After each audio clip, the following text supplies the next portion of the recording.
So today I'm going to show you how to open up an Amazon Flex account. So we're actually going to be doing this in real time. You're going to see all the questions as I will for the very first time.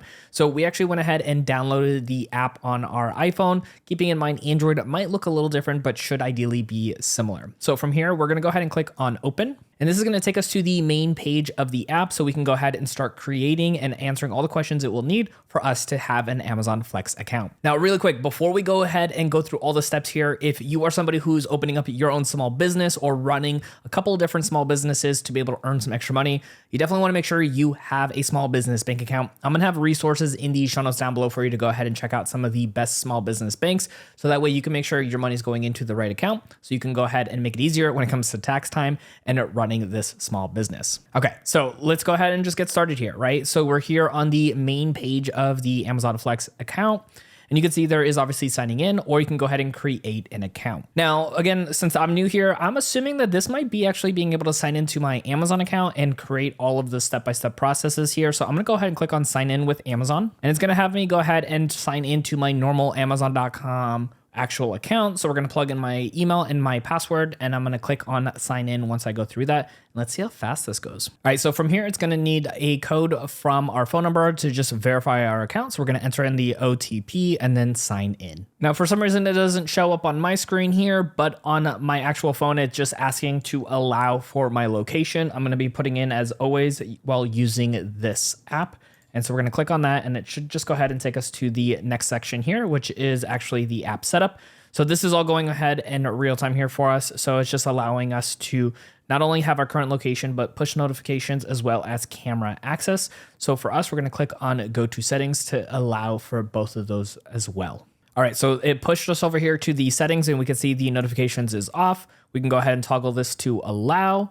Let's go back one. And then from here, we're going to go back to the app. And then going back to the app, it's now asking if it would like to have access to the camera. We do need to allow this in order to go through the entire process. So we're going to click on allow. And now it's going to go ahead and ask us a bunch of questions, right? So this is, again, my very first time going through this. It says we're excited that you're interested in Amazon Flex. Here's to deliver. Here's some criteria. Check our requirements below to make sure you're eligible. So you do have to be over 21. You do need to have a 4-door midsize sedan or larger. You have to have a valid driver's license, a social security number, auto insurance that meets your local requirements, and then a bank account for checking or savings. Now, like I mentioned earlier, if you do not already have a small business bank account, it is probably the best to have one. So that way it makes things easier when it comes to tax time to have all of your income going into a small business bank account before transferring it to your regular account. Again, I'll have all those links in the show notes down below to some of the banks I like to use when it comes to running your small business.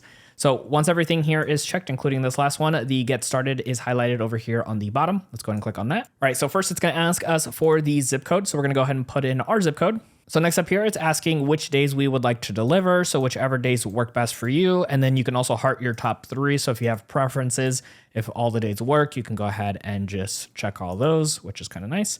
And we're going to click on next. And then next up here, it's going to ask us to select the times you want to deliver. So if, like myself, I'm not a morning person, so I would definitely not want to do mornings. We're going to go ahead and choose the options that work best for us, as well as hearting our top 2 options for these ones, and then click on next. So next up here, it's going to ask how many hours per week do we want to work. It has anywhere from 1 to 10, 11 to 20, 21 to 30, or 31 hours or more. Choose whichever one obviously works best. It looks like it's just one option for us here, and then we're going to click on next. So next up here, it's going to ask for the vehicle. So we're going to put in the year, the make, the model, the fuel type, and then confirming that this is the vehicle we'll be using to go ahead and make deliveries. And then the continue button will be highlighted. So I'm going to fill this out and we'll go to the next step. So once you've plugged in all of your vehicle's information, it will let you know if your vehicle hits the standards that they need to be able to do deliveries. So ours was a green check here. So now we can click continue. All right, so here in real time, I like showing this kind of stuff because for us, it says that there are no opportunities at this moment, but we can join a list in case maybe something comes up. So yours might say that it is available and it might take you through the next steps, which I would assume would be uploading your driver's license, getting a photo, and then just verifying your insurance. So for us here, this kind of hits the brakes for us in this regard, but hopefully when you go through this process, you get to continue on even further and that this video helped you get to that next step. Now, if you like to run this through as a small business, you want to make sure you have your small business bank account, and I got you covered. Check out this video here that shows you some of the best small business bank accounts you can use when running your small business.